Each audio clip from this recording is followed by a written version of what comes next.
Stove తీసుకొని stove అయితే బయట పెట్టినాం ప్రయోగం చేద్దామని చెప్పేసి. సో ఇప్పుడు రైస్ ఎగ్స్ అయితే తీసుకొచ్చినాం, ఎగ్ కర్రీ చేసుకుందాం అని చెప్పేసి. అది ఏమవుతుందో మాకు తెలియదు. పెరుగు అయితే ఇప్పుడు వచ్చింది అనమాట.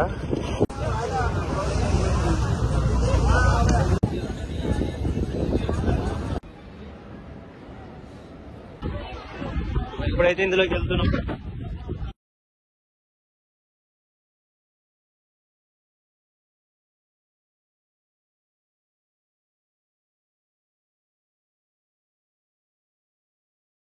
Hi friends, welcome back to my YouTube channel Ajay official. So ఈ రోజు డేట్ 6 డిసెంబర్ 2024 అనమాట.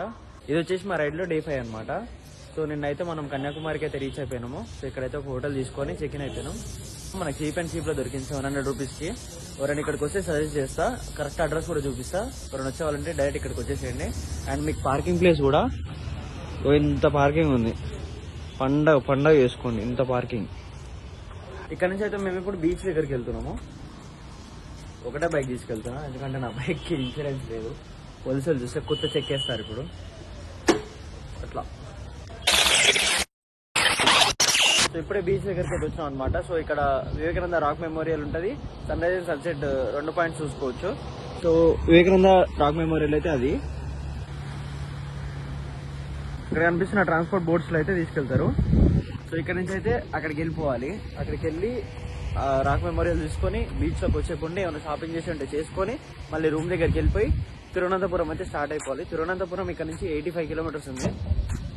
We are eating tiffin. పొద్దుగాల పూరి తింటున్నాం. సో ఈ ప్లేట్ పూరి 40-45 ఉంటుంది. ఇప్పుడే టిఫిన్ చేసి వివేకానంద రాక్ మెమోరియల్ దగ్గరికి అయితే వెళ్తున్నాం అనమాట. టికెట్ కౌంటర్ అనమాట ఇది. ఒక్కొక్కరికి 75 రూపాయలు అయితే ఛార్జ్ చేస్తున్నారు. సో ఇద్దరం ఉన్నాం కాబట్టి 150 రూపాయలు అవుతుంది.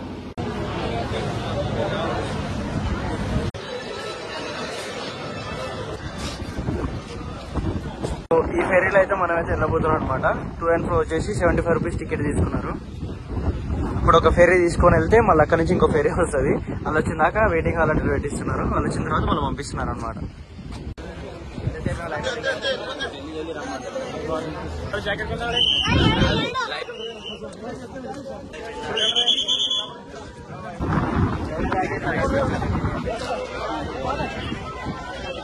లోపల ఖాళీ లేదని చెప్పి బయటకు వచ్చినాం అనమాట.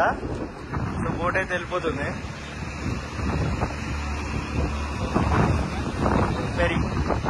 ఫెరీ అయితే ఇప్పుడే వచ్చింది అనమాట. ఎగ్జాస్ట్ వీళ్ళు వచ్చారు, దిగుతారు. వీళ్ళందరూ వెళ్ళిపోయిన తర్వాత మనల్ని పంపిస్తారు అనమాట. వీళ్ళందరూ వెళ్ళిపోగానే తొందర పోయి లైఫ్ జాకెట్ తీసుకోవాలి. వీళ్ళందరూ పోగానే లైఫ్ జాకెట్ తీసుకొని తర్వాత పోయి విండో సీట్ లో కూర్చోవాలి.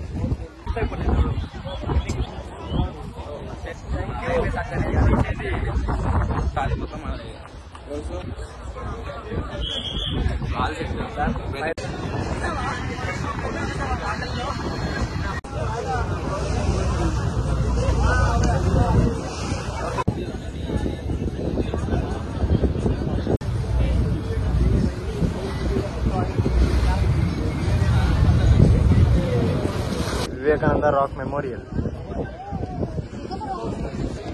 సో మెమోరియల్ కి అయితే ఇంకో 30 రూపీస్ అయితే తీసుకోవాలంట. మనం ఫెరీకి పెట్టిన 75 రూపీస్ అయితే ఇక్కడ ఉండదంట. అది కాకుండా 30 రూపీస్ పెట్టి ఇంకొక టికెట్ అయితే తీసుకోవాలి. 30 రూపీస్. ఏ బాబు తీసుకో కొట్టాను, తీసుకో.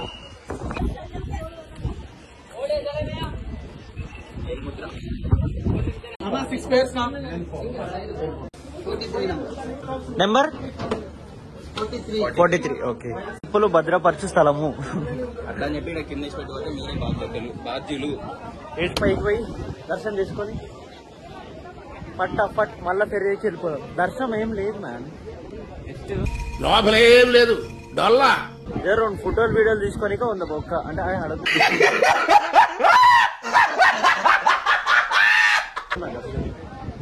దర్శనం ఉండదు, మనం చేసుకోవాలి. తగ్గించుకుంటే ఇప్పుడు ఇదే మంచిది.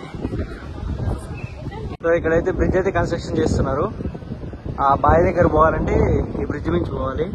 సో ఇంతకుముందు బ్రిడ్జ్ ఉంటుండే, కాకపోతే మళ్ళా కడుతున్నారు. లోపల స్ట్రిక్ట్లీ వీడియోగ్రఫీ ప్రొహిబిటెడ్ అని రాసింది. ఒకసారి చెప్తే మనం ఒప్పుకుంటాం, వాళ్ళు మరీ 3 సార్లు 3 బోర్డులు పెట్టారు అనమాట. సో అందుకని చెప్పేసి ఏం చేయలేదు, రికార్డింగ్ ఏం చేయలేదు. ఫస్ట్ అయితే ఇందులో పోయినాం కదా, ఇందులో అయితే పార్వతీదేవి గారి పాదాలు అయితే ఉన్నాయన్నమాట. ఇప్పుడైతే ఇందులోకి వెళ్తున్నాం, చూద్దాం ఇందులో ఏముందో చూడాలి. ఇందులోకి అయితే ఎవరైతే ఇక్కడ విజిటర్స్ వస్తారో వాళ్ళు మెడిటేషన్ చేయడానికి అయితే సపరేట్ ప్లేస్ అయితే ఉంది. సో ఇందులోకి అయితే లోపలికి వెళ్ళాలి, ఇందులో నుంచి బయటికి రావాలి. లోపలైతే స్ట్రిక్ట్లీ ప్రొహిబిటెడ్, లోపలైతే ఫోటోగ్రఫీ అయితే ప్రొహిబిటెడ్ అనమాట. నేనైతే లైట్ గా ఒక క్లిప్ తీసిన, అది ఒకసారి ప్లే చేస్తా చూసుకోండి.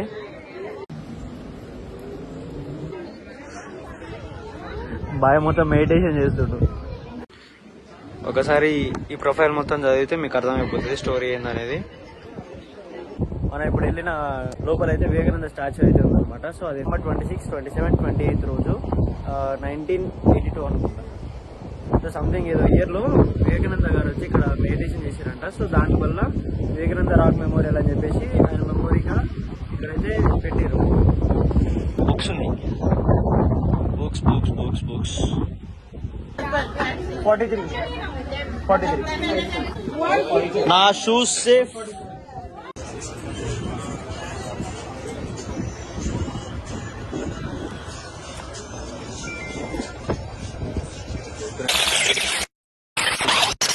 జనరేటర్ స్టార్ట్ అయింది రోయ్, తెలంగాణ పొరగాలు పోతే.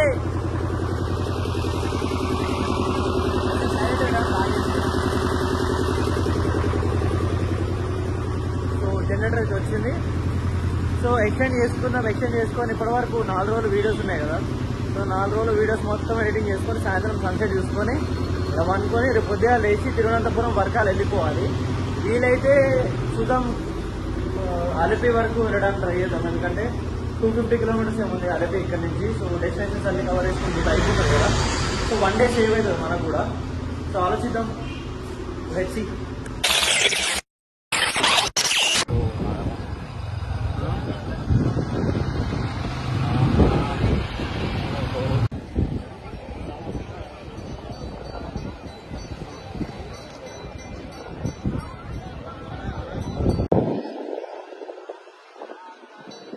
టైం అయితే ఇప్పుడు ఒక 5:30, 6 అట్లా అవుతుంది.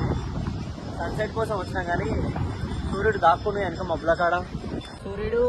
సూర్యుడు మబ్బుల వెనక దాక్కున్నాడు, బయటకు వస్తలేడు సన్సెట్ కోసం. ఇంత పీస్ఫుల్ ఉంది చూడు. అటు సైడ్ పోతే అక్కడ టవర్ ఉంది కదా, ఆ టవర్ ఏమో సన్ రైజ్ పాయింట్ అనమాట. అది రేపు వెళ్తా నేను.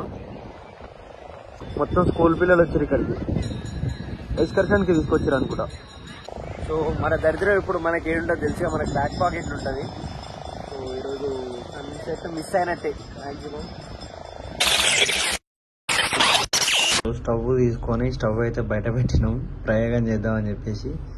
సో ఇందులో ఏమో బియ్యం ఉన్నాయి, బియ్యం వాష్ చేయడానికి శ్రీరాజ్ పోయినాం.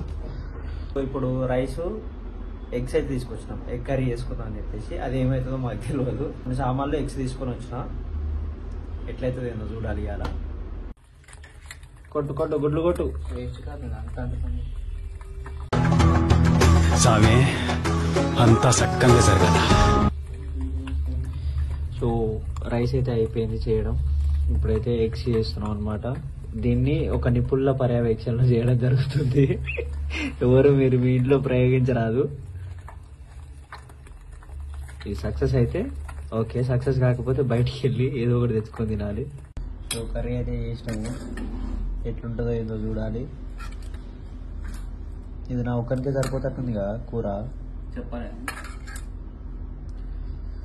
రైట్. ప్లేట్ లేవు, ప్లేట్ లేనందుకు అడుక్కునేటోడు తినేటట్టు బొచ్చలు తినాల్సి వస్తుంది. అగైన్ నైట్ కూడా మేమే వండుకొని తింటున్నాం అనమాట. శ్రీనాథ్ ఈరోజు కుక్ వచ్చేసి తిని చెప్తే ఎట్లుందని సంగతి చెప్తావు. తింటున్నా, తిన్న తర్వాత నా రియాక్షన్ ఎట్లుంటుందో ఉంది.